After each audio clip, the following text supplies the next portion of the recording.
And we're back for our daily MLB Best Bets here on the channel for July 29th. Yesterday, 2 and 3 day, it is what it is. We didn't get lucky with the money lines. Shout out to the San Francisco Giants for absolutely sucking. That team's horrible. They're garbage. I don't know what else to say.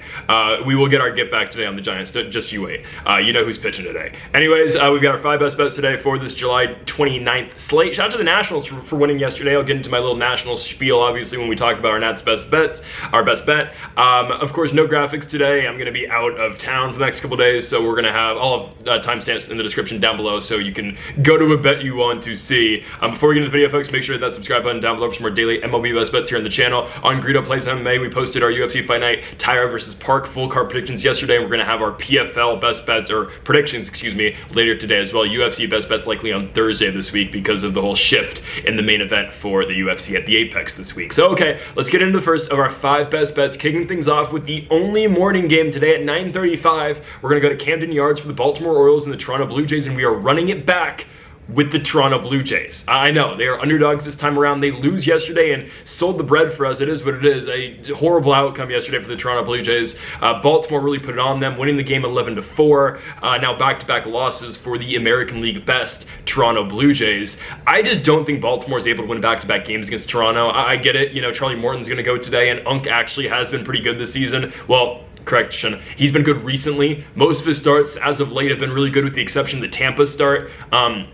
Morton's last start against the Cleveland Guardians, we had Guardians money line that day, and Morton goes 6 2/3 innings, 5 hits and 3 runs. The thing is, right, the Guardians are incompetent. They can't hit the baseball other than Quan and Ramirez, and of course now it comes out that their team's gambling, right? I mean, look at Emmanuel Clase, look at Luis Ortiz. Like, we just need to investigate the Cleveland Guardians for their entire team gambling on their under total bases. Like, that team's pathetic, okay? And they're going to trade, they need to trade Quan and get him out of there. Same with, well, they're not going to trade J-Ram. Anyways, so I'm not going to put too much stock in the Charlie Morton performance against the Guardians. Good outing, right? Stephen Kwan hits 2 home runs, 2 solo shots against Charlie Morton, but that's about it. That's all the offense that the Guardians get against Baltimore that game. Morton's ERA in the month of July is 5, but it is completely shifted, or it's held down because that Tampa Bay Rays start. In Tampa, he goes 5 1/3 innings, 8 hits, and 7 runs.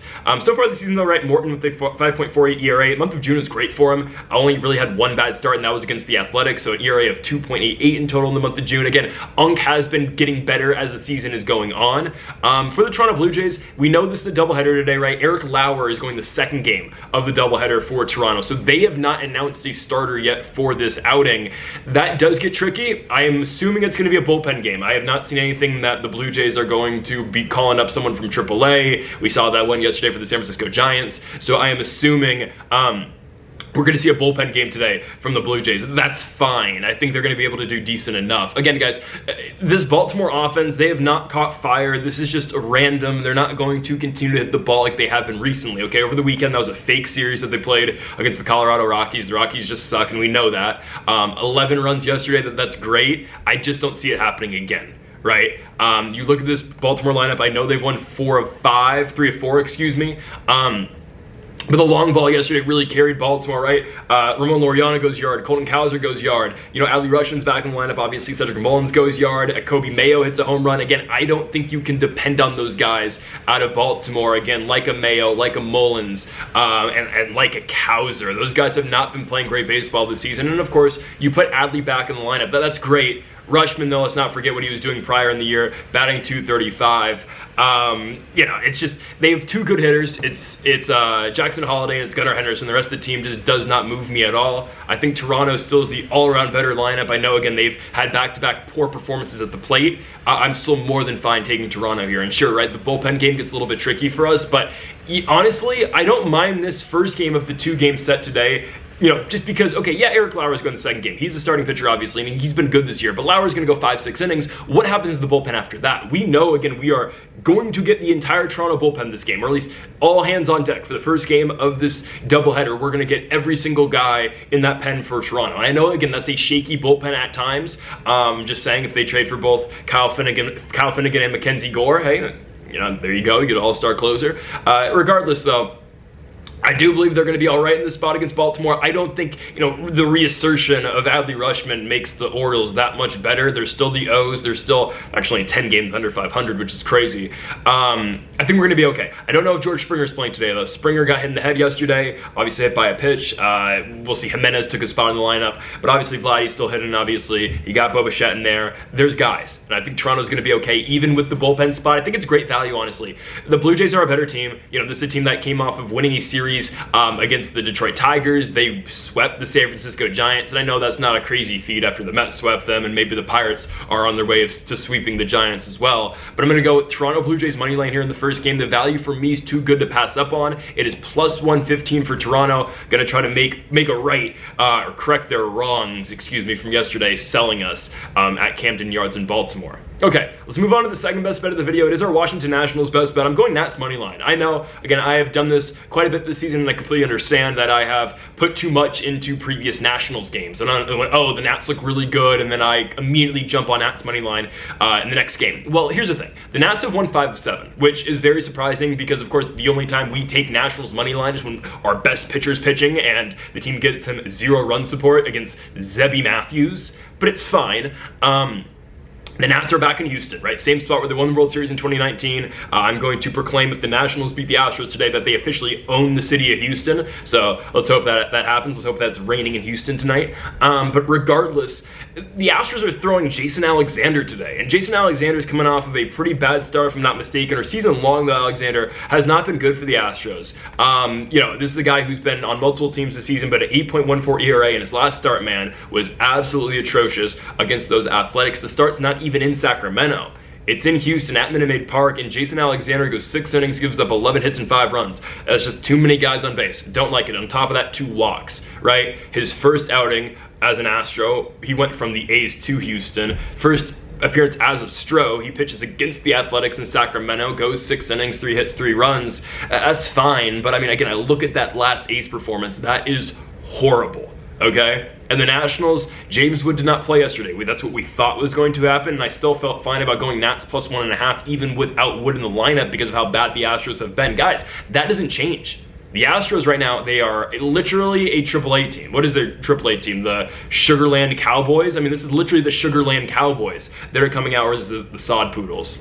No, I believe it's Sod Poodles and Padres. Yeah, this is the Sugarland Space Cowboys trying to play the Washington Nationals today. And I know the Nationals can look like a AAA team a lot, I understand, but guys, the Nats won yesterday. The Nats struck out 19 times yesterday and still won, which is ridiculous, but we'll take it. So I'm looking at these two teams right now. Mike Soroka is going for the Nats. I mean, with all due respect to Mike, I hope this is his last start as a National. I hope there's, greener pastures on the other side for him in terms of just getting on another team, obviously.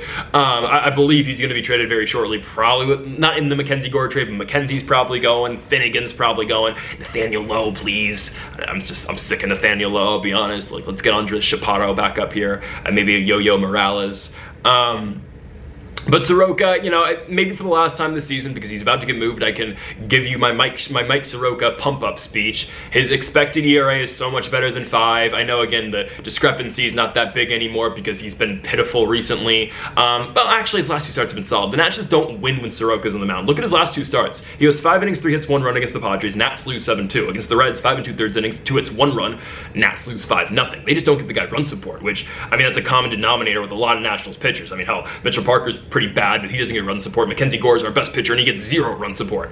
But I think, again, for the final time this season, I hope, because I really hope we don't see Mike Soroka again, with all due respect.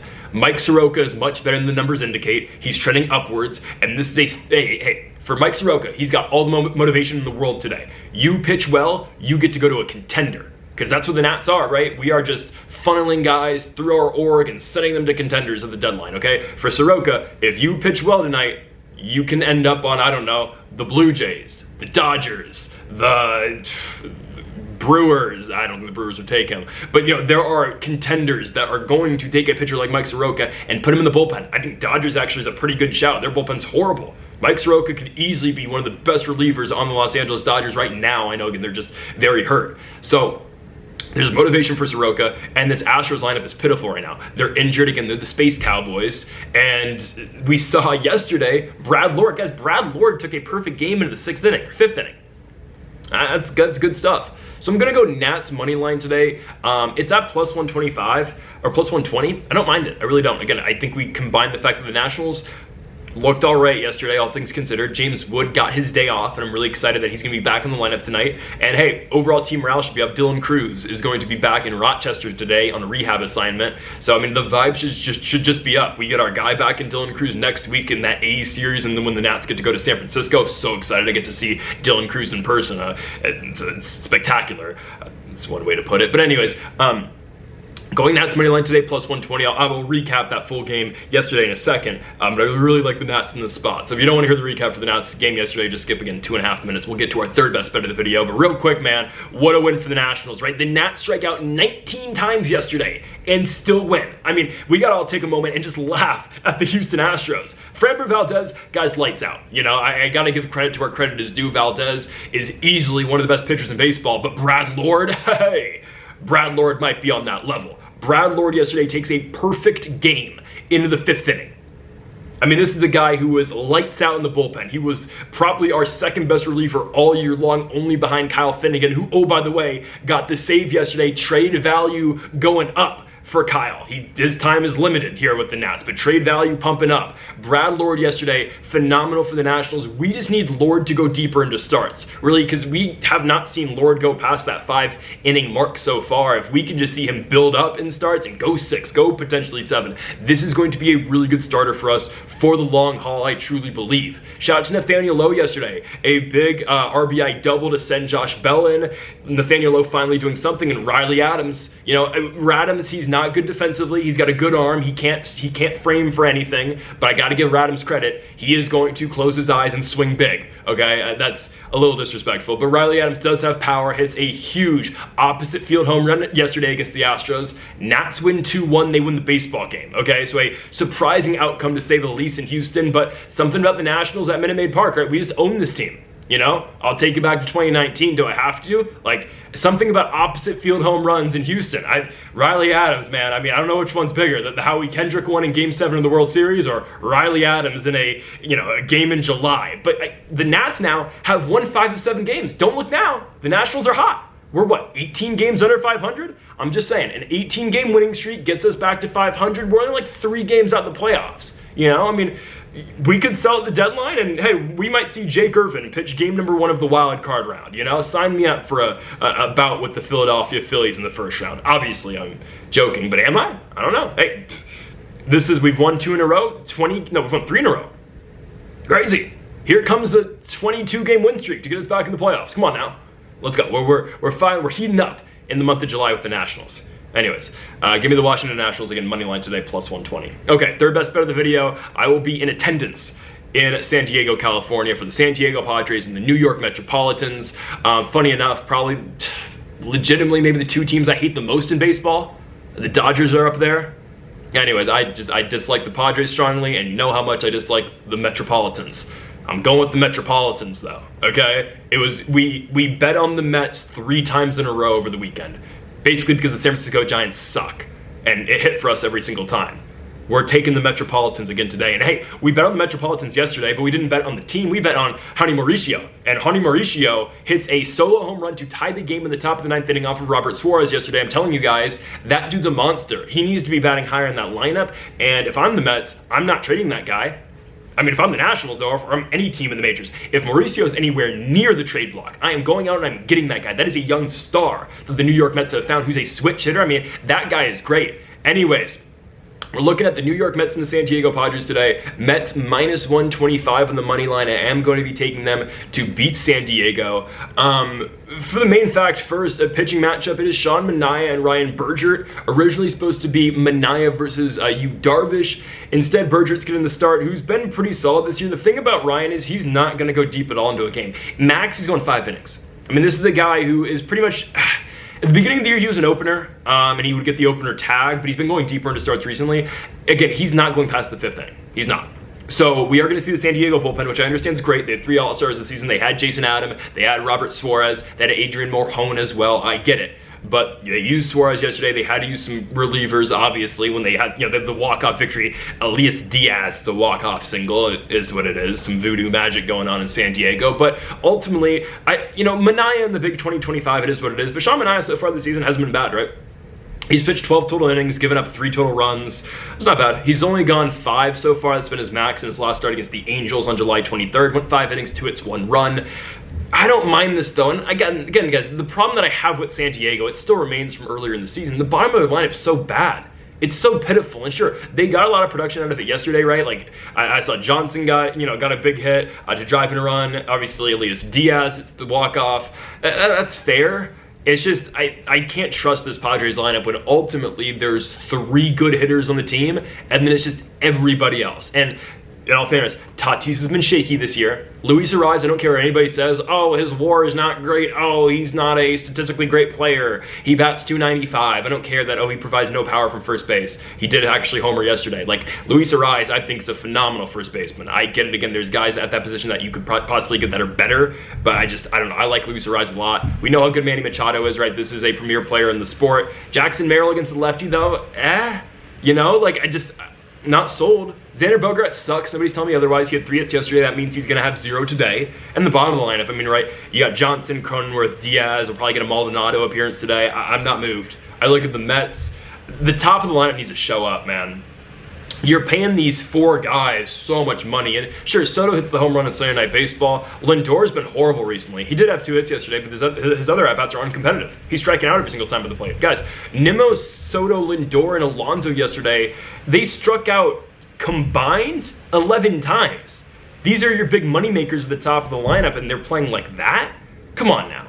So if they can just get more production out of a Nimmo, out of a Lindor, out of Soto, who I understand still does this thing, but Alonso's been really bad recently too, hitting for soft contact as well. I mean, there's only so much Ronnie Mauricio can do for this team, right? I hate the Metropolitans. I'm a big Ronnie Mauricio fan now though. This guy's phenomenal, right? So we'll see. Yesterday, right, Padres went on the walk-off. New York was very competitive in that game.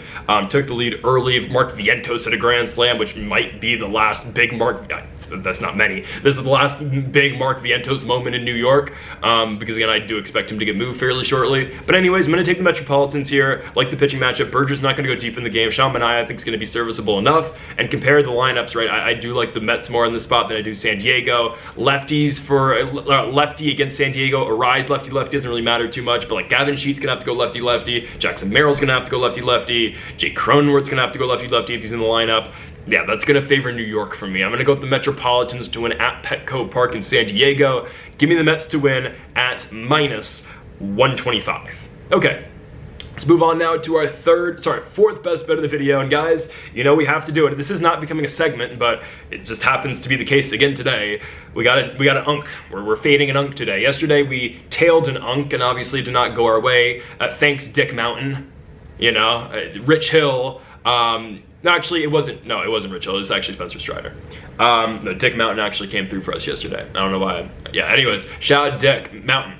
Shout Dick Mountain. Anyways, we're gonna be fading Justin Verlander today, guys. I mean, it's a constant thing on the channel that we do, but it is what it is. We gotta do it. Justin Verlander sucks. Nobody's telling me otherwise, all right? I respect everything this guy's done in his career. He's an all-time great, one of the best pitchers of this generation, undoubtedly. Completely understand. He's 42 years of age. 41, same thing. 42, 41. I'm gonna take an unk against Justin Verlander. We're going unk versus unk today. Give me Tommy Pham. Yep, we're taking Tommy Pham in the over 1.5 total bases. I know that's kind of a crazy pick because Tommy Pham, a lot of his hits are singles. Guys, Tommy Pham's either going to hit one in the gap today because against Oracle, ball rolls, or Tommy Pham's getting 2 singles today, okay? One or the other. Tommy Pham is getting it done today for the Pittsburgh Pirates. Yesterday, Tommy Pham had 2 hits. Guys, Tommy Pham is on a huge hitting streak right now. The last time Tommy Pham did not get a hit in a game, you got to go all the way back to July 18th. It's the first game out of the break against the Chicago White Sox. You take away that game, Tommy Pham's reached base safely and gotten a hit in every game since July 5th when he went on the road, when the Pirates went on the road in Seattle to take on the Mariners. Tommy Pham's having a great month and nobody's talking about it. Pham's been 356 in the month of July. And sure, again, I would assume Tommy Pham is going to be a big trade candidate for the Pittsburgh Pirates. I assume he's going to be gone at the deadline because Pittsburgh's in no position to win. And obviously next year, it's probably going to be the Paul Skeens move that's going to take over the deadline. Regardless, though, Tommy Pham's been playing great baseball. Again, yesterday, 2 singles, I believe, or 2 hits. I think one of them was a double, if I'm not mistaken.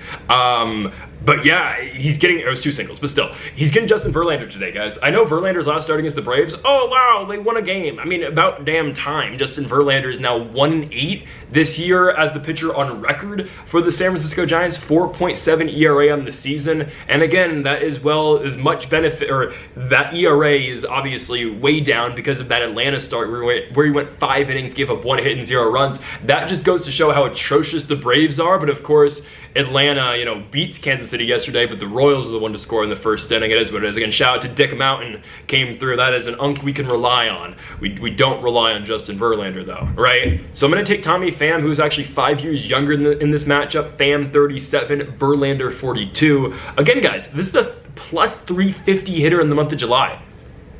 I know Tommy Pham is not a prime trade candidate, and that's not a guy that teams are going to be making sure they can go out and get at the deadline. But for what it's worth, Tommy Pham's playing great baseball, batting .266 in the season. I know home run numbers are not elite, only 4 of them, 29 RBI. But given the opportunity, I do believe Tommy Pham could be really solid, and that's why we're going to pick him today. And also, guys, the Giants have no momentum, right? We saw the Giants; they get swept against the New York Metropolitans. They lose yesterday to the Pittsburgh Pirates. Of course, when we had Giants money line, again, we always fade San Francisco, but we finally take them yesterday, and they lay a complete egg. I mean, what are we doing? And of course, nobody does it like the Giants, leaving the game with runners in scoring position and runners on. I mean, they cannot help themselves. First and second, down by 1 out. What do? They strand them on first and second. I mean, how pathetic is that baseball team? And we're not even picking a money line today. I thought about going 5 money lines today because, spoiler, we just got rid of the Nerfy today. It hasn't been working for us recently. Again, Nerfy's going to be back probably tomorrow. So I'm going to go 3 money lines. Our next bet is a money line. But I thought about going just straight 5 money lines today. I thought about going Pirates. I'm not going to because it is what it is. Bailey Falter's going, and Bailey Falter, in all fairness, can be a mixed bag for Pittsburgh, even though he's been pretty decent. Regardless, I'm going to go with Tommy Pham in the over 1.5 total bags. I just don't think Justin Verlander is good in 2025. I believe Pham's going to be able to go out there, pick up 2 singles, maybe put a ball in the gap and get this done early for us. And Pham is batting the leadoff spot as well. He was batting above McCutchen in the leadoff spot yesterday. Again, most at-bats possible are going to go to the veteran righty bat. So it's going to be Tommy Pham to go out there and get 2 total bags or more against Unk Justin Verlander and the San Francisco Giants. Let's move on to our final best bet of the video as we go now to our final play and our final money line of the day. A lot of late night action today. We have the game in San Diego, the game in San Diego, game in San Francisco. Let's now go to Sacramento, California for the Athletics and the Seattle Mariners. We fade Luis Severino here, because Luis Severino at home is nothing like Luis Severino at Citi Field and nothing like Luis Severino just anywhere else but Sacramento, California. I mean, we knew it was doomed when the A's posted that video on Twitter of Severino and his family getting to Sutter Health Park, and they're all looking around like, what the hell's going on? We knew something was wrong there. Anyways, the Seattle Mariners are going to be in Sacramento to take on the Athletics. I do believe that Logan Evans is going to be decent for us today. I do believe that. Logan Evans has just been I don't know if I want to call him serviceable. He's been good. 3.64 ERA in the season for Logan Evans. Coming off his last start against the Los Angeles Angels, where he went 5 innings, 3 hits, and 1 run. Start before that against the Astros wasn't great, and the Yankees start before that wasn't good either. But again, I think the biggest factor in this game, the main reasoning why I'm going against the Athletics today is just Severino at home. Guys, his home splits are really bad. On the road, he's not bad. Like, look at his last start against the Astros. A's win at 5-2. Severino goes 7 innings, 4 hits, 2 runs. When he pitches at home, he's so bad. I mean, we can just go over this. His last 4 starts, I will show you the differences of Severino pitching in Sacramento and Severino not pitching in Sacramento. And sure, it's a combination of multiple things, right? We know, again, ball flies in Sacramento. It's hot out there. It's a small ballpark. Obviously, it's a AAA park for the River Cats. And I guess there's just another factor potentially involved with Severino. Again, it just doesn't like pitching there. But we look at his last 4 starts. 2 at home, 2 on the road. The last 2 starts he's had on the road in Houston and in Cleveland, 7 innings, 4 hits, 2 runs against the Astros, 5 innings, 3 hits, 2 runs against the Cleveland Guardians. At home in Sacramento against the Toronto Blue Jays, 4 2/3 innings, 7 hits, 5 runs. Against the San Francisco Giants, 4 1/3 innings, 5 hits, 5 runs. It is just night and day what Luis Severino does at Sutter Health Park in Sacramento and what he does away from that stadium. On top of that, I mean, the Mariners, I don't think they're playing the hottest baseball right now. They're just not. Yeah, I mean, they won yesterday against the A's, right? controlled that game from pillar to post, won it 3-1. It has been 50-50 ball being played recently by the Mariners. They have literally traded wins and losses dating back to the first game of that Brewers series. But somehow, some way, the Mariners find themselves now at only 3 games back in the American League West, and it is a very doable 3 games as well. I'm not gonna lie to you though, after I, came to reality yesterday that the Texas Rangers are more than involved right now in the American League West picture, I think the Rangers actually might be the team to do it. Their pitching is great. If the bats can just get going, and I would assume Texas has to be a buyer at the deadline, because even if they don't win the division, they are right in it for the wild card. Yeah, Texas might be the team to beat. It's probably Seattle still. Houston's injuries just aren't going to keep them there, and their roster, in all fairness, is just not on the level of a Seattle and Texas when those teams are at their best. And they only have a 3 and 4 game respectively on both of those squads. But if Seattle buys and continues to buy, obviously they got Naylor already. If the Rangers buy some bats, ooh, it's going to get tight. But I mean, if the Mariners, on paper, Seattle should be the team to beat though, right? The bats are what they are, but the pitching staff is great. Regardless, that doesn't matter for us today. I think the fact that we get the Mariners, who are the second best team in the American League West, who is a team that is currently 7 games over compared to the A's, who are 17 under, we're going to get this game at close to even money. Obviously, I'm taking the Mariners here. And that combined with the fact that Severino has not pitched well in Sacramento this season. I mean, it just makes sense. And sure, are the A's due for a better night at the plate? 100%. I mean, for as bad as the A's can be sometimes, and you saw what happened in Houston when they played, obviously, the Stros, Nick Kurtz with a 6-for-6 game with 4 home runs, a double, and a single. I mean, that is legitimately the greatest baseball game ever played, right? We know what the A's can do at their best, but they will have nights too where, they just don't show up, right? I mean, yesterday they batted Butler, Kurtz, Rooker, Langoliers, no Wilson right now, obviously. I believe Jacob Wilson is just day-to-day. That's fine. Again, Jacob Wilson, obviously a premier player in the sport, and the A's, don't get me wrong, are more than set for the future. This team's going to be amazing. We'll see what Wilson does today. Just sat yesterday, I don't know. But I mean, look at the Mariners too. I mean, this lineup scores 3 runs yesterday. And how do they do it? Josh Naylor goes yard, Cal Raleigh comes in with a big hit. I feel like that lineup has to perform and be at a different level as well. I know, again, we always say that about the Mariners, but against Luis Severino has not been good at home this season. I do believe the Mariners are going to be able to get this done. I'm going Seattle Mariners money line in Sacramento today, -115. It's a no-brainer for me, right? The team's better than the A's, and Luis Severino has not been good in Sacramento this year. Give me the Mariners to get it done at -115. So folks, that does it for our MLB Best Bets here on July 29th. If you haven't yet though, make sure that subscribe button down below for more. Make sure you like if you did enjoy the video. Make sure to comment if you do disagree with any of the picks. Folks, thank y'all for watching, and Mamba forever.